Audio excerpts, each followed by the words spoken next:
굉장히 보편적 질문 가운데 하나가 이 세상에 죽는 문제가 있는데 이거를 어떻게 생각해야 됩니까? 라고 하는 겁니다. 이 세상에 타락한 인간들은 다 죽는 것을 경험해 왔습니다. 너무 보편적이다 보니까 사람들은 이 죽음의 문제라고 하는 것은 당연한 거라고 생각하는 경향이 있습니다.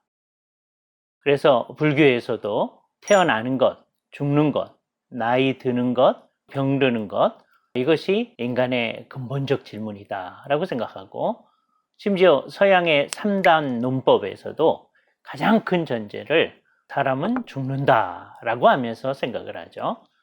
그래서 여기에 배후에 있는 생각이 사람은 처음부터 다 죽는 거라고 생각하는 경향이 있습니다. 그런데 성경을 받아들이게 되면 처음에는 그렇지 않았다라고 하는 것을 생각해야 됩니다. 하나님께서 인간을 창조하셨을 때 처음부터 죽도록 창조하신 것이 아니라는 것이죠. 하나님께서 인간을 창조해 놓고 너는 흙이니 흙으로 돌아갈지니라 라고 한 것이 아니라는 겁니다. 그러니까 언제 그런 말씀을 하셨느냐? 인간이 타락했을 때 타락에 대한 형벌로서 하나님께서 창세기 3장 19절에서 선언하시기를 너는 흙이니 흙으로 돌아갈지니라 라고 얘기하신 것입니다. 그러니까 사람은 범죄 때문에 죽게 되어진다 라고 하는 것을 우리는 성경에 근거해서 분명히 말해야 합니다. 첫 사람은 죽지 않을 수도 있었던 사람인 거죠. 여기서 제대로 하기만 하면 하나님께서 생각하시는 영원한 생명회로 갈 수 있었던 것입니다. 근데 사람은 타락해서 자기 자신이 죽게 되었을 뿐만 아니라 그의 모든 후손들이 다 죽게 만들었습니다. 그래서 인간의 타락 때문에 죽음이라는 현상이 왔다라고 하는 것을 우리는 분명히 해야 합니다. 죽게 되어지면 만일에 하나님께서 구원의 은혜로서 간섭해 오는 일이 없었더라면 우리는 이 세상에서 물리적으로 죽은 다음에 곧바로 영원한 죽음으로 있게 되어집니다. 성경이 말하는 영원한 죽음이라고 하는 것은 영원토록 형벌을 받고 있는 것입니다.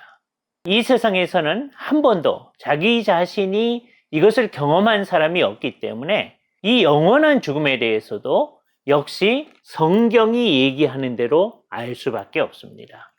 성경에서는 이 영원한 죽음을 제2의 사망이라고 얘기를 하고 있습니다. 이 세상의 사람들이 죄 때문에 죽는 일들이 있고 죽은 다음에 제2의 사망이라고 하는 것이 인간들에게 있다라고 하는 현실이 우리에게 있는 것이죠. 사실 이 문제를 좀 더 확대해서 생각하면 맨 처음에 사람이 하나님께 불순종했을 때 결과적으로 사중적인 죽음으로 들어가게끔 되어져 있다라는 얘기를 해야 합니다. 첫 번째는 하나님과의 관계성에 있어서 분리되어진 것이고 이것을 우리는 영적인 죽음이라고 얘기합니다. 두 번째 얘기를 조금 이따 하겠습니다. 세 번째, 우리가 지금 생각하려고 하는 물리적 죽음이라고 하는 게 있게 되어지고요. 그리고 맨 마지막 네 번째로 아까 얘기했던 영원한 죽음, 제2의 사망, 영원토록 형벌받는 것, 그것이 우리에게 있게 되어지는 겁니다. 그렇다면 두 번째 죽음이라고 하는 건 뭐냐? 이 세상을 살면서 거기서 울기도 하고 웃기도 하고 좋은 일 때문에 기뻐하기도 하고 하는데 그 모든 일 가운데서 죽음의 그림자 가운데서 살아나가는 것이죠. 결국은 죽음을 기다리면서 죽음으로 향하여 나아가는 인간의 존재, 고난스러운 이 세상의 삶, 이것을 우리는 천천히 죽어감이라고도 표현할 수 있습니다. 사람은 이런 사중적 죽음 가운데 있는 것이죠. 그 중에서 우리가 가장 일반적으로 생각하는 것은 세 번째의 죽음인 물리적 죽음을 생각하게 되어지는데 물리적 죽음은 몸과 영혼이 분리되어지는 것입니다. 여기서 우리는 사람이 몸과 영혼으로 되어 있다는 것을 비로소 잘 알게 되어집니다. 사람의 몸은 그 순간서부터 썩기 시작하고 그 전까지는 썩지 아니하고 생명력이 있던 몸이 영혼과 분리되어지는 순간서부터 썩기 시작하고 결국에는 무덤에 있어서 흙이 되어져 갈 것입니다. 그것을 경험하면서 하나님께서 처음에 하셨던 말씀, 너는 흙이니 흙으로 돌아갈지니라 라는 말이 오름을 실감하게 될 것입니다. 그런데 더 중요한 것은 그렇게 죽고 난 다음에 인간 영혼이 영원토록 형벌을 받는 그 일이 있다라고 하는 것이죠.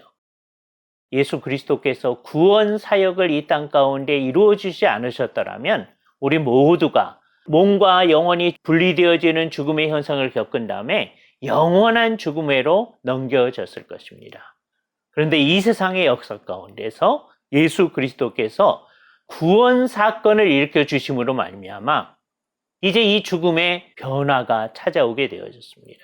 그래서 믿는 사람들의 경우에 있어서는 죽은 다음에 곧바로 하나님이 계신 하늘로 가게 되는 일이 발생합니다.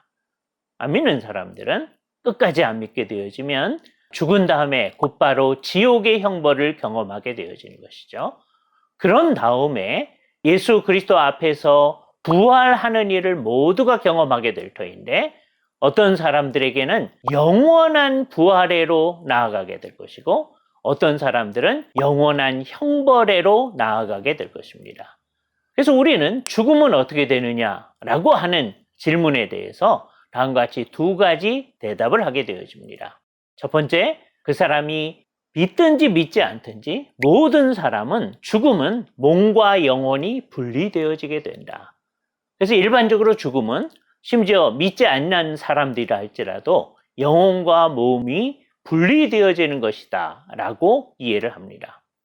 소크라테스도 플라톤도 그렇게 이해했었고 우리나라 옛날 사람들도 그렇게 생각했던 것이죠. 물론 사용하는 용어가 좀 달랐죠. 우리나라 사람들은 혼백이 나뉘어진다 이렇게 생각했던 것입니다. 그것이 부정확한 말이긴 하지만 그래도 어느 정도 일반 은총 가운데서 몸과 영혼이 분리되어진다라고 하는 인식을 갖게 된 것입니다. 그 다음에는 이제 전혀 다른 현상들이 나타나는데 믿는 사람들은 하나님과 함께 있게 되어지는 일이 있게 되어지고 안 믿는 사람들은 영원한 형벌을 비로소 경험하는 일이 시작되어지는 것입니다. 이것이 무서운 줄 알고 우리들은 죽음의 그 맨 마지막의 메시지를 맨 마지막 메시지가 아닌 일로 변화시킬 수 있는 길이 무엇인지 하나님께서 우리 가운데 일으켜 주신 구원의 사건을 살펴보고 예수 그리스도께서 가져다 주시는 구원을 믿도록 해야 할 것입니다. 죽음이 우리의 마지막 말이 되지 않도록 하는 유일한 길은 우리 주 예수 그리스도의 구원 사건을 믿고 받아들이는 일이기 때문입니다.